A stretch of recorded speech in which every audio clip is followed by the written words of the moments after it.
நேரத்தில் சமுத்திரம் பின்வாங்கும் சந்தோஷ திருநாளில் நல்லருளை தாரும் ஐயா முருகன் என்று முழங்குது என் மனசு.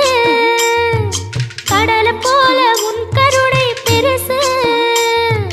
உப்பு காத்து ஊத காத்து சுத்தும் கடலுக்கரைய பார்த்து சத்தியமா கோயில் கொண்ட சுப்பையா எங்க குப்பத்துக்கு குலவிளக்கு நீ ஐயா. திருச்செந்தூர் ஆண்டவனே வேல் முருகா தினம் உனக்கு நன்றி சொல்வோம் மால் மருகா.